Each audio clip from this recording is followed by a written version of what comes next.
প্রতিপক্ষ বাহিনীতে সৈন্য সংখ্যা প্রায় ১.৫ লাখ আর মুসলিম বাহিনীতে মাত্র ৩২,০০০। এই ৩২,০০০ যোদ্ধা নিয়েই ৫ গুণ প্রতিপক্ষের বিরুদ্ধে মরণপণ যুদ্ধে অবতীর্ণ মুসলিম ফৌজ হঠাৎ অপ্রত্যাশিতভাবে ১,০০০ অশ্বারোহী নিয়ে রণাঙ্গনে যোগ দিলেন এক মুসলিম বীর যোদ্ধা। আর এই ১,০০০ অশ্বারোহী নিয়েই তিনি গোটা ময়দানে সৃষ্টি করলেন ভয়ানক আতঙ্ক। তিনি কাঁপিয়ে দিলেন প্রতিপক্ষের অন্তরাত্মা।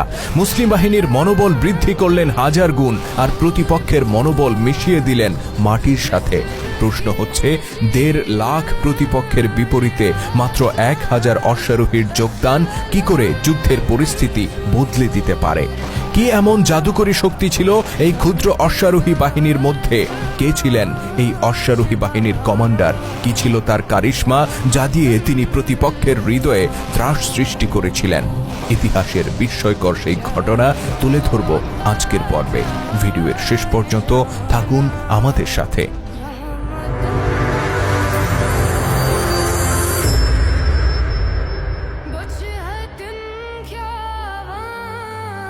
আমরা শুরুতেই বলেছি প্রতিপক্ষ বাহিনীতে সৈন্য সংখ্যা ছিল প্রায় ১.৫ লাখ, আরও নির্দিষ্ট করে বলতে গেলে ১,৬০,০০০।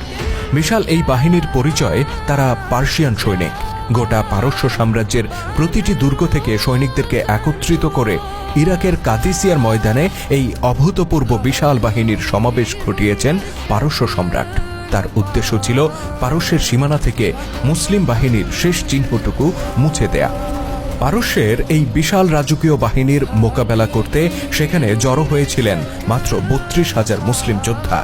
সংখ্যায় এত অল্প হয়েও যুদ্ধের প্রথম দিনে তারা অসীম সাহস বুকে নিয়ে রণাঙ্গনে অবতীর্ণ হন আর ৫০০ মর্দে মুজাহিদের প্রাণের বিনিময়ে প্রতিহত করেন বিশাল শত্রু বাহিনীর প্রথম দিনের আক্রমণ। অতঃপর দ্বিতীয় দিনে তারা যথারীতি যুদ্ধের সাজে সজ্জিত হয়ে রণাঙ্গনে উপস্থিত হন। বিপরীতে দাঁড়িয়েছিল সেই ১.৫ লাখ প্রতিপক্ষ যোদ্ধা। সমুদ্রের উত্তাল ঢেউয়ের মতো তারা যে কোনো সময় আশ্রে পড়বে মুসলিম বাহিনীর উপর। টান টান উত্তেজনা, শাহাদাতের তীব্র আকাঙ্ক্ষা আর যে কোনো মূল্যে প্রতিপক্ষকে প্রতিহত করার প্রতিজ্ঞা নিয়ে মুসলিম যোদ্ধারা অপেক্ষা করতে থাকেন। কাদিসিয়ার ময়দানে এই যখন পরিস্থিতি, ঠিক তখন রণাঙ্গন থেকে কয়েক মাইল দক্ষিণে একদল মুসলিম অশ্বারোহী আবির্ভূত হয়। ক্ষুদ্র বাহিনীটি ছুটে চলে যুদ্ধের ময়দান অভিমুখে। সংখ্যায় তারা ছিল মাত্র ১,০০০। সুদূর সিরিয়া থেকে শত শত মাইল পথ পাড়ি দিয়ে তারা কাদিসিয়ার ময়দানে যোগ দিতে এসেছেন। উদ্দেশ্য ছিল মুসলিম বাহিনীর শক্তি বৃদ্ধি করা। কিন্তু মাত্র ১,০০০ অশ্বারোহীর যোগদান মুসলিম বাহিনীকে কতটাই বা শক্তিশালী করতে পারে, আর বিশাল প্রতিপক্ষের বিরুদ্ধে তারা কতটাই বা ভূমিকা রাখতে পারে? সমুদ্রের বুকে এক ফোঁটা পানি ঢেলে দিলে তা সমুদ্রের উচ্চতাকে কতটুকুই বা বৃদ্ধি করতে পারে? অশ্বারোহী বাহিনীর সদস্যদের মনে যখন এরকম হাজারটা প্রশ্ন ঘুরপাক খাচ্ছে, তখন হঠাৎ করে তাদের কমান্ডার নির্দেশ দিলেন, এখানেই থেমে যাও। যুদ্ধের ময়দান থেকে কয়েক মাইল দূরে থেমে গেল অশ্বারোহী বাহিনী। অতঃপর তাদেরকে কাছে ডেকে কমান্ডার বললেন, হে আমার সাহসী যোদ্ধারা, আমরা কাদিসিয়ার ময়দানে এমনভাবে প্রবেশ করব যেন পারস্যের সেনাপতি রুস্তমের কলিজায় কাঁপন ধরে যায়, যেন তার সৈনিকদের মনোবল ভেঙে খান খান হয়ে যায়, আর মুসলিম ভাইয়েরা যেন শতগুণে উজ্জীবিত হয়ে ওঠে। তার সহযোদ্ধারা বিস্ময় ভরা কণ্ঠে বললেন, ওহে কমান্ডার, আমরা মাত্র ১,০০০ আর শত্রুরা লক্ষ লক্ষ।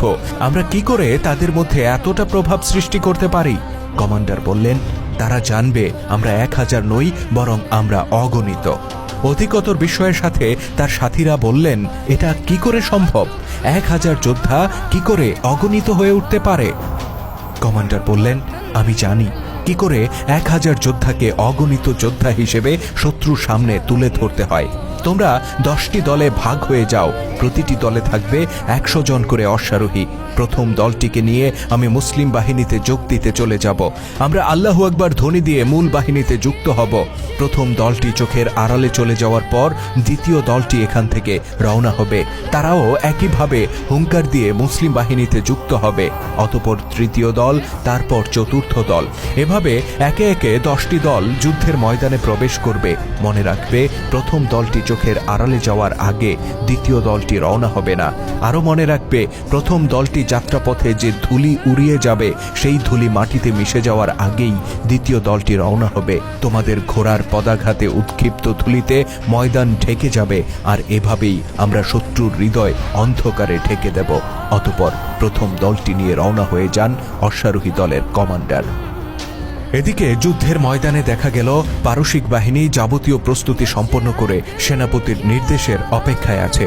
যে কোনো সময় তারা ঝাঁপিয়ে পড়বে মুসলিমদের উপর। ঠিক এমন সময় দূর থেকে ধুলি উড়িয়ে একদল অশ্বারোহীকে ছুটে আসতে দেখা গেল। তারা আল্লাহু আকবার ধ্বনিতে চিৎকার করে মুসলিম বাহিনীতে যোগ দিল। মুসলিম বাহিনীও জবাবে আল্লাহু আকবার ধ্বনি দিয়ে তাদেরকে স্বাগত জানালো। কিন্তু যেহেতু তারা সংখ্যায় খুব বেশি ছিল না, তাই তাদের আগমনে মুসলিম বাহিনীকে খুব একটা উৎফুল্ল মনে হলো না। অন্যদিকে পারসিক সেনাদের মাঝেও তেমন কোনো উদ্বেগ দেখা গেল না। কিন্তু খানিক বাদে দিগন্ত রেখা বরাবর আরেক দল অশ্বারোহীকে ছুটে আসতে দেখা গেল। তারাও ময়দানে ধুলি উড়িয়ে তাকবীর ধ্বনি দিয়ে মুসলিম বাহিনীতে যুক্ত হলো। এবার যেন রণাঙ্গনে উপস্থিত মুসলিমদের মনোবল কিছুটা বেড়ে গেল। অতঃপর দ্বিতীয় দলটির উৎক্ষিপ্ত ধুলি মাটিতে মিশে যাওয়ার আগেই দিগন্ত রেখায় দেখা দিল আরেক দল অশ্বারোহী। তারা মূল বাহিনীতে যোগ দেওয়ার সাথে সাথে দেখা গেল আরেক দলকে। এবার গোটা মুসলিম বাহিনীর যোদ্ধারা সবস্বরে চিৎকার করে উঠল। তাদের তাকবীর ধ্বনিতে কেঁপে উঠল কাদিসিয়ার ময়দান।